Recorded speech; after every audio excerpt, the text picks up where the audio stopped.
চুমুকে। সুপ্রিয় দর্শক, আজকে আমাদের মাঝে উপস্থিত রয়েছেন founder president Bangladesh IT professionals club Saleh Mohammad Mubin. শুভ সকাল, কেমন আছেন? আসসালামু আলাইকুম। ওয়ালাইকুম আসসালাম। আমি আলহামদুলিল্লাহ ভালো আছি। আপু, আপনি ভালো আছেন? আমি বেশ ভালো আছি, আপনাকে অসংখ্য ধন্যবাদ। শুরুতে একটু জানতে চাই যে আপনার ক্লাব সম্পর্কে, এই ক্লাবে কিভাবে কাজ পরিচালিত হয় এবং কেন এই ক্লাবটি আসলে শুরু করা হয়েছে? জি, ধন্যবাদ আপনাকে। আসলে বাংলাদেশ আইটি প্রফেশনালস ক্লাবটা করার পিছনে আমার একটাই লজিক ছিল যে বাংলাদেশে তথ্য প্রযুক্তির যুগ চলে আসছে। তো আমাদের এই তথ্য প্রযুক্তি আসতে হলে কিন্তু আমাদেরকে নিজেদেরকে তৈরি করতে হবে। তো আমার এই ক্লাবটা করলাম এই জন্য যে আমি নিজে এই প্রযুক্তির সাথে জবে আছি। তো এখানে যদি আমাদের নতুন যারা প্রজন্ম আসতেছে, আমাদের ছোটো ভাইয়েরা বোনেরা, এরা যেন এখানে সহজে আসতে পারে, এই জন্য আমার ক্লাবটা তৈরি করা। এবং এই ক্লাবের মাধ্যমে আমি সবাইকে কিছু সার্ভিস আমি শেয়ার করি, যে আমাদের যে ট্রেনিং থাকে আমাদের বিভিন্ন ধরনের আইটির উপরে, তাদেরকে ট্রেনিংগুলো দিয়ে আমরা তাদেরকে সহযোগিতা করি। এবং এটার পিছনে আরও আমাদের যে থাকে, আমাদের ওয়েবিনার থাকে, আমাদের বিভিন্ন ধরনের মানে ফিজিক্যালি বিভিন্ন ট্রেনিং থাকে। তো এইগুলো করে করে আমরা কিন্তু তাদেরকে আইটি টেকনোলজি জায়গাগুলোতে আমরা নিয়ে আসতেছিলাম আর কি। তো আমাদের এইটা 2020 সালে আমরা প্রথম এই ক্লাবটা তৈরি করেছি এবং এখন আমাদের প্রায় 14,000 প্লাস আমাদের এখানে মেম্বার যুক্ত আছে। এবং এখানে আপনি যদি চিন্তা করেন যে আমাদের এই বাংলাদেশের যতগুলো আইটি কোম্পানি আছে, অলমোস্ট অনেকজনই আমাদের এর সাথে কানেক্টেড আছে। এবং এখন যেহেতু আমাদের তথ্য প্রযুক্তির যুগ, আমরা চেষ্টা করতেছি বাংলাদেশটাকে বিশেষে তাল মিলিয়ে নেওয়ার জন্য। আমরা এই জায়গাটাতে সারা দেশের মানুষ মিলে ভালোভাবে কাজ করার জন্য যেন আমরা বিশেষে তাল মিলে আমরাও নিজেরা একটা জায়গাতে অবস্থান তৈরি করতে পারি আর কি। আচ্ছা, আইটি প্রফেশনে আপনি অনেক দিন ধরে আছেন, দীর্ঘদিনের ক্যারিয়ার আপনার। সো এখানে কি কি কাজ করছেন এবং আইটি প্রফেশনে আসার পেছনের কারণটা কি? ধন্যবাদ আপনাকে। আমি প্রায় 25 বছর রানিং আমার সফটওয়্যার ইন্ডাস্ট্রিতে আমি জব করতেছি। তো এই ক্যারিয়ার হওয়ার পিছনে আসলে প্রত্যেকের একটা ড্রিম থাকে যে তাকে কোন লাইনে সে পড়াশোনা করবে। আগে অনেকে ডাক্তার, ইঞ্জিনিয়ার এরকম ড্রিম করতো। তো আমার আসলে ছোটোবেলা থেকেই একটা ড্রিম ছিল যে আমি ইঞ্জিনিয়ার হব। তো হয়তো আমার নিজের পারিবারিক কারণে আমরা আসলে ইঞ্জিনিয়ার হওয়ার এই যে পড়াশোনাটা ওইটা আসলে করতে পারিনি। আমি জেনারেল লাইনে পড়াশোনা করেছি, কিন্তু আমার যে স্বপ্নটাকে আমি চেষ্টা করছি কীভাবে আইটির দিকে নিয়ে আসা যায়। তো আমি জেনারেল লাইনে পড়াশোনা করেও কিন্তু আমি আইটির দিকে, আমার ফার্স্ট জবটা আমি আইটির দিকে নিলাম। এবং আমার তখন ড্রিম সেট করলাম যে আমি দেখি এইভাবে কেরিয়ারের মাধ্যমে আমি কীভাবে আইটিতে কাজ করতে পারি আর কি। তো আমি বাংলাদেশের টপ লেভেলের যতগুলো কোম্পানি আছে এর ভিতরে প্রায় 10টার উপরে বড় কোম্পানিতে আমি সফটওয়্যার নিয়ে কাজ করেছি। এবং এই জায়গাটাতে আল্লাহর মধ্যে একটা ভালো ক্যারিয়ার আছে আমি মনে করি এখনকার এই সময়ের যে জব সেক্টরটা আছে তার মধ্যে আর কি। আচ্ছা, এখন নতুন কি প্রযুক্তি আসছে এবং সেই সাথে ইন্ডাস্ট্রির সাথে কিভাবে কাজ করছেন? নতুন প্রযুক্তি এখন যে সময়টা আসলে তথ্য প্রযুক্তির যুগ, আমি আগেও বলছি, এখন কিন্তু আপনার AI, IoT, big data, machine learning এই জায়গাগুলো আমাদের চলে আসছে। আপনি দেখেন এখন কিন্তু অনলাইনে দেখবেন যে এআইয়ের মাধ্যমে দেখবেন যে কতজনের কত কিছু কিন্তু চলে আসতেছে। এবং কাজের ক্ষেত্রে কিন্তু এটাকে অনেকে আর অ্যালাইন করতেছে। কিছু মানুষ এটাকে কাজের ক্ষেত্রে অ্যালাইন করছে, কিছু মানুষ আবার এটা নেগেটিভ দিকেও নিয়ে যাচ্ছে। দেখা গেছে আমার ফেসকে নিয়ে সেটা আমাকে কথা বলতেছি বা বিভিন্ন নেতা নেত্রীদের নিয়ে মার্কেট এরকম করতেছে। তো এটা আমাদের আসলে পজিটিভ দিকটাতে থাকতে হবে, আমরা আসলে নেগেটিভ জায়গাতে যাব না। আমি চাই যে এআই দিয়ে আমরা যা করবো এটা আমাদের ইন্ডাস্ট্রি ডেভেলপের জন্য কাজে লাগে, যেটা আমাদের ক্যারিয়ারের জন্য কাজে লাগে, যেটা আমাদের বাংলাদেশটাকে অন্যভাবে রিপ্রেজেন্ট করে, সেই জায়গাতে আমরা আসলে এআই নিয়ে কাজ করব। এবং আইওটি বেস যে আমরা কাজগুলো করতেছি ইন্ডাস্ট্রি লেভেলে আমরা আইওটিটাকে আমরা কানেক্ট করব। আমাদের সফটওয়্যার বলেন না হার্ডওয়্যার বলেন, এই জায়গাগুলো যদি আমরা একসাথে হয়ে যদি আমরা ইন্ডাস্ট্রিকে ডেভেলপ করতে পারি, তাইলে কিন্তু আমরা এই প্রযুক্তির জায়গাটা নিয়ে আমরা বিশ্বের সাথে তাল মিলে আমরা একটা ফাইট করে ওই জায়গাতে যেতে পারবো আমি বলে মনে করি। আচ্ছা, এআই নিয়ে আরেকটু জানতে চাই যে এআই এর আগামীতে ফিউচারটা কি হতে পারে, বা আমরা তো এখনই একটা ডেঞ্জারাস একটা বিষয়ে অনেক সময় অনেকেই পড়ে যায় আসলে বিভ্রান্তিকর সিচুয়েশানে। এবং সোশ্যাল মিডিয়াতে আমরা যদি দেখি যে অনেকের এই যে ভিডিও বা ছবি নিয়ে অনেক কিছু বানানো হয়, তো এটা একটা ডেঞ্জারাস সাইন। আসলে ইন ফিউচার এটা আসলে কতটা আপডেটেড হতে পারে, বা আসলে মানুষের জন্য যদি পজিটিভলি না নিয়ে এনি হাউ অনেকে যারা আছেন নেগেটিভলি ইউজ করবেন, তার জন্য আসলে কতটা বিপজ্জনক? সত্যতা বলতে এটা অবশ্যই বিপজ্জনক। একটা ছুরি দিয়ে সে মানুষও কাটা যায়, আপেলও কাটা যায়। আপনি কি কাটতেছেন এটা হচ্ছে কথা।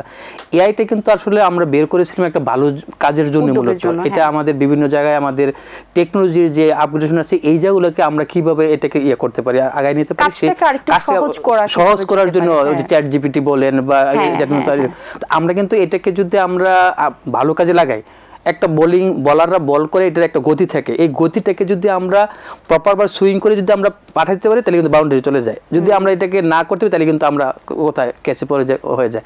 তো আমরা কিন্তু এই যে এআই এর যে আমাদের টেকনোলজির যে একটা পাওয়ার, এই পাওয়ারটাকে আমাদের পজিটিভলি ইউজ করতে হবে। এই পজিটিভলি ইউজ করলে কিন্তু আমাদের ইন্ডাস্ট্রি ডেভেলপ হবে, আমাদের দেশের মানুষ এটা থেকে ভালো কিছু পাবে, এবং প্রযুক্তির যে ছোঁয়া, এই ছোঁয়ার মাধ্যমে আমরা ইন্ডাস্ট্রি ডেভেলপ যদি করতে পারি, তাহলে কিন্তু আমরা এই জায়গাতে একটা বেটার কিছু করতে পারবো। আমি অবশ্যই চাইবো এটা পজিটিভ জায়গাতে এটার ব্যবহারটা হোক। আচ্ছা, কেউ যদি এই এআই এর ক্ষেত্রে নেগেটিভলি আসলে ইম্প্যাক্ট পড়ে, বা তার লাইফ আসলে নেগেটিভলি পড়েছে ইম্প্যাক্ট, বা তার লাইফে একটা বড় ইফেক্ট ফেলেছে, সেই মানুষটার জন্য আসলে করণীয় কি হবে? সর্বপ্রথম তাকে জাস্টিফাই করার জন্য, এবং তার যে আসলে এটা নেগেটিভলি রিপ্রেজেন্ট করা হচ্ছে সেটা সে আসলে কিভাবে প্রুফ করতে পারে? কারণ একটা বাংলাদেশের প্রেক্ষাপটে অনেকে অনেক কিছু আসলে জানেন, কিন্তু অনেকের অজানা, অনেকে অনেক কিছু দেখে বিশ্বাসও করে ফেলেন। সো অনেকের জন্য এটা লাইফ অনেক বড় প্রবলেম হয়ে দাঁড়িয়ে যায়। সেক্ষেত্রে সে ইনস্ট্যান্টলি আসলে কি স্টেপ নিতে পারেন? আসলে এই জায়গাটাতে কিন্তু এটা আমরা অনেক সময় সাইবার বুলিং বলে থাকি, যে এই ধরনের বুলিং এর শিকার হলে আসলে আমাদের যারা সচেতন মানুষ আছে, আমরা যারা পড়াশোনা করে, আমরা যারা ইন্ডাস্ট্রিতে আছি বা একটু ভালো লেভেলে আছি, আমরা মনে হয় এই জায়গাটাতে আমাদের অবশ্যই একটু দায়িত্বশীল হতে হবে। আমি একটা ছবি পাইছি বা একটা ভিডিও পাইছি, এটাকে আমরা না জেনে না শুনে আমরা কোথাও ইউজ করব না, শেয়ার করব না। এইটা কারণ কি, আপনার একটা শেয়ারের কারণে আমার উপরে যে একটা শিকার হবে, ইম্প্যাক্ট হবে। আমি একটা প্রফেশনাল মানুষ, আমাকে নিয়ে এরকম যদি হয়, বা যারা বিভিন্ন মিডিয়ার সাথে কাজ করে, বা বিভিন্ন ইন্ডাস্ট্রিতে, বা যারা বিভিন্ন বড় বড় প্রতিষ্ঠানের যারা সিইও লেভেল বা ভালো লেভেলে আছে, তাদেরকে নিয়ে যদি এই ধরনের একটা সিচুয়েশন পড়ে, বা বড় নেতা আসলে সত্যি হইলে তো এটা ভালো, কিন্তু সত্যিটা না হলে, মিথ্যা হলে কিন্তু তার ক্যারিয়ার শেষ, তার ফ্রেন্ড সার্কেল, তার দেশের মানুষ, অনেক জায়গায়। এই জায়গাটা আসলে আমি অভিনয়ের সাথে এটাও সবাইকে আমি অনুরোধ করবো যে প্লিজ এই জায়গাটা আমরা কেউ জন্য স্বীকার না করি, কাজটা না করি, এবং কেউ যেন এটাতে না বুঝে না শুনে শেয়ার না করি। এই জিনিসটা আমাদের সবাইকে দায়িত্বশীল হতে হবে, কারণ আমরা 18 কোটি মানুষ যদি একসাথে হয়ে যদি একটা ভালো কাজ করি, এটা কিন্তু আমাদের দেশের জন্য মঙ্গল। আর আমরা যদি এই কাজটা নিয়ে যদি আমরা কাউকে এরকম ছোটো করে, আপনি আমাকে, আমি আপনাকে, এই যে কাদা ছড়াছড়ি কাজটা যদি করি, কী হবে, দিন শেষে কিন্তু আমরা পিছিয়ে থাকবো। কারণ জাপান বলেন, আমেরিকা বলেন, বা অন্যান্য ইউরোপ আমেরিকার যে দেশগুলো, এরা কিন্তু এইগুলোর উপর পরে আছে, এরা কিন্তু এটাকে বিভিন্ন ভালো কাজে লাগে, দেশকে অনেক ডেভেলপ করে ফেলতেছে। এই যে চায়না বলেন, কত ডেভেলপ হয়ে গেছে, সিঙ্গাপুর বলেন, মালয়েশিয়া বলেন, অনেক দেশ আমাদের যে অনেক ডেভেলপ হয়ে গেছে। কিন্তু আমরা যদি এইটা নিয়ে এখানে যদি আমরা আটকে থেকে দিলে, আমরা এখানে থাকবো। আমরা অবশ্যই সবার উচিত যে কারোর জন্য এরকম করা উচিত না, এবং যদি কেউ এরকম সত্যিকার না হয়, এই জায়গাটা যেন কেউ শেয়ার না বুঝে না শুনে, একটু প্রপার ইয়াটা না জেনে যদি কেউ শেয়ার না করে, এটার জন্য আমি সবাইকে অনুরোধ করবো আর কি। যে আইটি সেক্টর ইয়াং জেনারেশনের জন্য আসলে কতটা অপরচুনিটি আছে, এবং তারা আসলে এই প্রফেশনে কেন আসবে? অবশ্যই এখন যে প্রফেশনগুলো আছে বাংলাদেশে, আপনি যদি বলেন যে আইটি ছাড়া আমাদের যে প্রফেশনগুলো আছে, ওইগুলোর চেয়ে আইটিটা একটা গ্রোয়িং একটা জায়গা। এখানে কিন্তু আমাকে ধরেন, আমি যদি অন্য জেনারেল লাইনে যদি অন্য জায়গায় জব করতাম, হয়তো আমি বড় জোর 20-25 হাজার টাকার একটা জব করতাম। তো আমি আইটিতে থাকার কারণে আমার মধ্যে একটা ভালো হ্যান্ডসাম একটা স্যালারি ড্র করতেছি।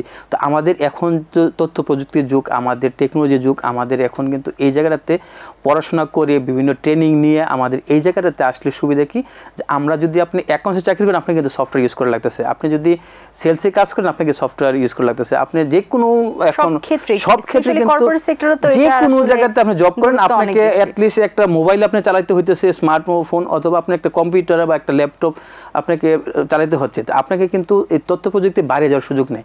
এখন যেহেতু আমাদের এইটা একটা গ্রোয়িং একটা জায়গা আমাদের, তো আমার মনে হয় যে আমরা যারা স্টুডেন্ট আছে বা ছোটো ভাই বোন যারা আছে, তারা আসলে যে লেনে পড়াশোনা করুক, যদি সিএসসিতে পড়াশোনা করতে পারে তো অবশ্যই বেটার আমি মনে করবো। এবং যদি সিএসসিতে পড়াশোনা না করে অন্য লাইনে জেনারেল লাইনে পড়াশোনা করে, তাদেরকেও বিভিন্ন ট্রেনিং নিয়ে আমার মনে হয় যে এই টেকনোলজির সাথে চলে আসা উচিত। কারণ আপনি টেকনোলজির সাথে চলে আসলেই আপনার বেটার হবে। কারণ আপনি যে কোনো জবে যান, যে কোনো জায়গায় কাজ করেন, সেই জায়গাতে কিন্তু আপনাকে সফটওয়্যার অথবা হার্ডওয়্যার এইটার সাথে কানেক্টেড হতে হবে।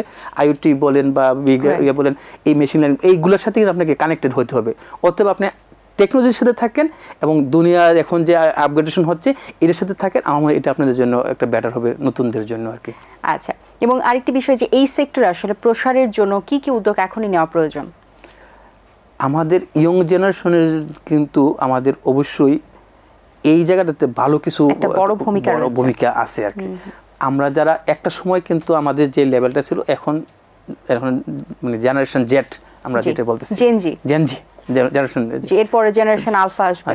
তো আমরা এই জেনারেশনটাকে যদি আমরা একটু, যদি আমরা যারা এখন বয়োজ্যেষ্ঠ আছি, আমরা যদি তাদেরকে যদি একটু বেটার জায়গায় গাইডলাইন করি, এদের গতিটাকে যদি আমরা প্রপার জায়গাতে নিয়ে আসি, আজকে বিভিন্ন জায়গায় প্রতিদিন কিছু না কিছু ঘটনা ঘটতেছে। আমি মনে করি পড়াশোনার জায়গাটাতে এদের আসলে ক্ষতি হচ্ছে। আমি স্টুডেন্ট, আমার স্কুলে যাওয়ার কথা, কলেজে যাওয়ার কথা, আমার ইউনিভার্সিটিতে থাকার কথা। আমি যদি আজকে রাস্তায় গিয়ে একটা কাজ করি, এই কাজটা তো আমার এখন না, কিন্তু আমরা এটা কাজটা করা যাবে না। আমাদের এখন পড়াশোনার যে সময়টা, এই সময়টা আমাদের ধ্যান জ্ঞান সব কিছু থাকতে পড়াশোনার মধ্যে, এবং এই পড়াশোনার মধ্যে থাকলেই আমরা এই জেনারেশনটা আমরা সামনে আরও ভালো কিছু করব। আমরা তখন ফাইট দিতে পারবো বড় বড় যারা ইউরোপ ও আমেরিকা, তাদের সাথে ফাইট দিতে পারবো যে আমরা এই জায়গাতে আমরা শিখে পড়াশোনা করে শিখে আমরা এই জায়গাতে আসছি।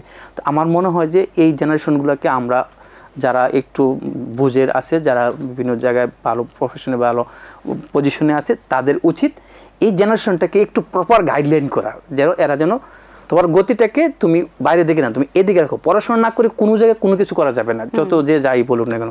আমি মনে করি এই পড়াশোনার মধ্যে তাদেরকে ঘুরিয়ে ফিরে তাদেরকে নিয়ে আসতে হবে, তাদেরকে পড়াশোনার মধ্যে রাখতে হবে, এবং পড়াশোনার মধ্যে কী কী টেকনোলজি আছে এগুলোকে শিখিয়ে তাদেরকে এখান থেকে বের করতে হবে। এইবার তুমি বিশ্বের সাথে করো, ফাইট করো। কারণ আমাদের দেশের অনেক ভালো মেধা আছে, এরা দেশে থাকতে চায় না, এরা বিদেশে চলে যায়। আমরা এই মেধাগুলোকে যদি আমরা দেশে রাখতে পারি, আমাদের কাজে লাগাতে পারি, আমাদের ইন্ডাস্ট্রি লেভেলে, আমাদের বিভিন্ন কোম্পানিতে আমরা কাজে লাগাতে পারি, আমরা কিন্তু এখান থেকে আমরা উঠতে পারবো আর কি। আজকে আমি বিদেশ গিয়ে আমি এত টাকা স্যালারি পাচ্ছি, ওইটা না করে আমাদের দেশে যদি আমরা এই বিভিন্ন ধরনের পজিশনগুলোকে আমরা আপগ্রেড করি, আমরা টেকনোলজির মতো করে আপগ্রেড করি, তাহলে কিন্তু এই ছেলেগুলো আবার আমাদের দেশে কাজ করবে। আমাদের কাজ স্কোপ পাই না বলে কিন্তু আমরা বিদেশে চলে যাই। আমরা যদি সেই জায়গাটা এনভায়রনমেন্ট তৈরি করতে পারি আমাদের ছোটদের জন্য, আমার এটা আমাদের জন্য খুব ভালো একটা উদ্যোগ হবে। বাহ, সুন্দর বলেছেন। এবারে একটু জানতে চাই প্রযুক্তিগত দিক দিয়ে আসলে এই সেক্টরে আর কি কি আপডেট আসছে নতুন করে? এখন নতুন প্রযুক্তি যেগুলো আসতেছে, যেটা আমি বলছিলাম যে আইওটি, তারপরে AI, big data, machine learning, এই জিনিসগুলো, এখন এই জিনিসগুলোকে আমাদের ইন্ডাস্ট্রির কাজের সাথে আমাকে অ্যালাইন করতে হবে। অ্যালাইন করে এই জায়গাতে, যেমন আমরা বিভিন্ন সফটওয়্যারের সাথে আমরা এখন আইওটি ডিভাইসগুলো সেট করে দিচ্ছি, তাহলে কি হচ্ছে, আমাদের প্রোডাকশনটাকে আমরা ট্র্যাক করতে পারতেছি। আমরা আগে চিন্তা করতাম যে সারাদিন কাজ হওয়ার পরে বলতাম যে এখন তোমার কতটুকু প্রোডাকশন হয়েছে, আমার এত হাজার প্রোডাকশন হয়েছে। এখন কিন্তু আমরা মানে পার সেকেন্ড, পার মিনিটে আমরা আমাদের ডিসপ্লেগুলোতে চলে আসতেছে যে আমার এখন এতটা লাইনে কাজ করতেছে, এতটা জায়গাতে কাজ করতেছে, আমাদের প্রোডাকশন কি হচ্ছে। আমরা কিন্তু এই জায়গাটা একদম লেটেস্ট কাজটা আমরা আপডেট আমরা পেয়ে যাচ্ছি আর কি।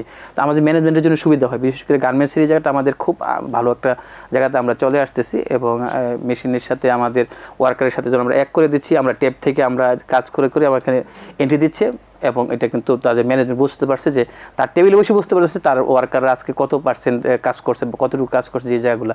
তো এই প্রযুক্তির সাথে আমাদেরকে অ্যালাইন করে আমাদের এই জায়গাতে আগায় যেতে হবে আর কি। এবার একটু সাইবার সিকিউরিটি সম্পর্কে যদি একটু আমাদের বলতেন, আসলে যারা আমরা সচরাচর যারা অলওয়েজ সোশ্যাল মিডিয়ার সাথে সবসময় অ্যাক্টিভ, আসলে আমরা যারা আছেন, তাদের জন্য আপনার কি পরামর্শ থাকবে? আসলে খুব ভালো একটা কোশ্চেন করছেন। মানে আগে তো মানুষ টাকা পয়সা মানুষ চুরি হইতো, এখন কিন্তু মানুষ টাকা পয়সা ওইভাবে চুরি হয় না। এখন আপনার ব্যাংক ডাকাতি, বড় বড় অ্যাটাক, বিভিন্ন বড় বড় কোম্পানিগুলোকে অ্যাটাক করতেছে, এবং ব্যক্তি জীবনেও একটা অ্যাটাকের সম্মুখীন হতে হয়। কিন্তু তো সাইবার সিকিউরিটি একটা এখনকার জন্য খুব এসেনশিয়াল একটা জিনিস, যেটা আমাদের প্রত্যেকটা অফিসে অন্তত একজন সাইবার সিকিউরিটি এক্সপার্ট আমার লাগবে এখন। আপনি প্রফেশনাল ক্লাবে তো আছেনই, বাট এর পাশাপাশি আর কোন কাজের সাথে যুক্ত আছেন? জি, ধন্যবাদ আপনাকে। আমি এক্সাক্ট আইডিয়াতে জেনারেল ম্যানেজার হিসাবে আমি বিজনেস ডেভেলপমেন্টে কাজ করতেছি। তো আমার যেহেতু আমি বললাম যে দীর্ঘ 25 বছর ধরে কাজ করতেছি এবং এই সফটওয়্যার নিয়ে কাজ করতেছি, তো এক্সাক্ট আইডিয়া এটা আমাদের শ্যামলীতে আমাদের 2টা ফ্লোর নিয়ে আমাদের প্রায় 80-র কাছাকাছি আমাদের এমপ্লয়ি। তো আমরা মানে সলিউশন প্রোভাইডার যেটা বলে আর কি। আমরা একটা কোম্পানিকে তার যে ধরনের সলিউশন লাগে, সেটা সফটওয়্যার হতে পারে, হার্ডওয়্যার হতে পারে, বিভিন্ন আইওটি ডিভাইস কেন্দ্রিক হতে পারে, আমরা সলিউশনগুলো নিয়ে মূলত আমরা কাজ করতেছি আর কি। এবং বাংলাদেশের টপ লেভেলের কিছু কোম্পানির সাথে আমরা আল্লাহর মধ্যে কাজ করতেছি, যেটা হামিম গ্রুপ, শেপাল গ্রুপ, স্নোটেক্স, সেন্টুটেক্স, তারপরে ব্লু প্ল্যানেট, তারপরে অ্যানবো টেক্সটাইল, উর্মি গ্রুপ। তো এরকম টপ লেভেলের কিছু কোম্পানির সাথে আমরা আসলে ইআরপি নিয়ে কাজ করতেছি এবং বিভিন্ন আইওটি ডিভাইস নিয়ে আমরা কাজ করতেছি। এবং বাংলাদেশের পাশাপাশি আমরা কিন্তু মিডল ইস্টেও আমরা আমাদের কিছু ক্লায়েন্ট আছে, ওইখানে আমরা কাজ করতেছি। আমরা চাচ্ছি যে আমরা লোকাল মার্কেট যে সফটওয়্যারগুলো আছে, এটা অবশ্যই অনেক ভালো, আমরা আরও ভালো করতে চাই। আমাদের গ্লোবাল সফটওয়্যার থাকবে, আমরা গ্লোবাল সফটওয়্যারের সাথে আমরা পাল্লা দিয়ে আমাদের লোকালটাকে আমরা আরও ভালো করতে চাই। আমরা চাইবো যে লোকাল মার্কেটে আমাদের সফটওয়্যার যারা প্রোভাইডার আছে তারা যেন অন্তত একটু ভালো সার্ভিস সাপোর্ট দিয়ে এই জায়গাটাতে এমন জায়গায় নিয়ে যায় যেন গ্লোবাল সফটওয়্যার যেন আমাদের এখানে সহজে ঢুকতে না পারে। আমরা চাইবো এই জায়গাটাতে একটা ভালো একটা সার্ভিস সাপোর্ট দিয়ে ভালো করতে, এবং আমাদের এই জায়গাটা আমাদের সার্ভিসটা আমরা এনশিওর করবো আমাদের কাস্টমার জন্য, যেন কাস্টমার যেন হ্যাপি থাকে, কাস্টমার যেন কখনো লোকালটাকে এরকম মনে না করে যে না লোকাল ভালো না ফরেনটা ভালো। আমরা অবশ্যই লোকালটাকে আমরা আগে রাখবো, কারণ লোকালটা যদি আগে থাকে তাহলে আমাদের দেশ আগে যাবে, আমাদের নিজেদের এখানে ম্যান পাওয়ারটা ইউজ হবে, আমরা এখান থেকে নিজেরা কাজ করতে পারবো, এবং আমরা দেশে কাজ করে আমরা বিদেশে আমাদের সফটওয়্যার আমরা পাঠাতে যাচ্ছি, যেটা আমরা মিডল ইস্টে কাজ করতেছি আর কি। তো আমরা চাই এটাকে যেন একটু হয়। আমরা যেমন 3 লেয়ারের আমরা এখন একটা কাজ করছি, যেমন একসময় আমরা মডিউল বেস আমরা কাজ করতাম, এখন এরপর আমরা ইআরপি নিয়ে কাজ করছি, আর এখন যে 3 নম্বর যে লেয়ারটা আমাদের চলতেছে সেটা হচ্ছে ইআরপির সাথে আমাদের আইওটি ডিভাইসগুলোকে আমরা কানেক্ট করতেছি।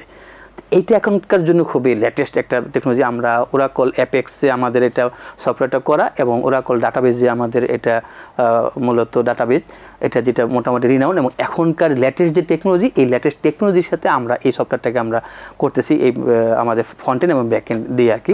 যার কারণে বাংলাদেশে অন্য অন্য যারা সফটওয়্যার নিয়ে কাজ করে তাদের চেয়ে আমাদের এটা খুব ফাস্টভাবে কাজ করে, আপনার ক্লিকের সাথে চলে আসে। তো আমরা চাইবো যে আমাদের এই সফটওয়্যারগুলো যদি সুযোগ থেকে কোথাও ওনারা দেখুক এবং বাংলাদেশের লোকাল কোম্পানিগুলোকে আগে রাখুক। জি, অসংখ্য ধন্যবাদ আপনাকে, খুব গুরুত্বপূর্ণ কিছু কথা বলেছেন, আশা করছি দর্শকদের ভালো লেগেছে। অনেক শুভকামনা রইল আপনার জন্য, ভালো থাকবেন সবসময়। জি আপু, আপনাকে ধন্যবাদ, এবং দর্শকদেরকে আমি অবশ্যই ধন্যবাদ জানাবো যেন অ্যাটলিস্ট প্রযুক্তির সাথে থাকে, টেকনোলজির থাকে এবং ভালোর সাথে থাকে, আমরা খারাপটাকে দূর রাখি এবং ভালোটাকে নিয়ে আমরা আগায় যাই। ধন্যবাদ সবাইকে। দর্শক, আশা করছি আজকের আয়োজন আপনাদের ভালো লেগেছে। আজ এই পর্যন্ত, আপনাদের সঙ্গে দেখা হবে আগামী পর্বে নতুন কারোর সঙ্গে। আমার আজকের এই সুন্দর ড্রেসটি স্পন্সর করেছে আনসারা। সবাই ভালো থাকবেন, সুস্থ থাকবেন এবং ATN বাংলার সাথেই থাকবেন। আল্লাহ হাফেজ। দিন আসে দিন যায়, সময়টা চলে যায়, তবু আছি এই বেশ ভালো। জীবনটা রঙময়, যেভাবেই হওয়া চাই, নয় কভু সাদা কালো। এই আশাতে স্বপ্ন ভাসে, সুখ হাসে চোখে মুখে, চায়ের চুমুকে।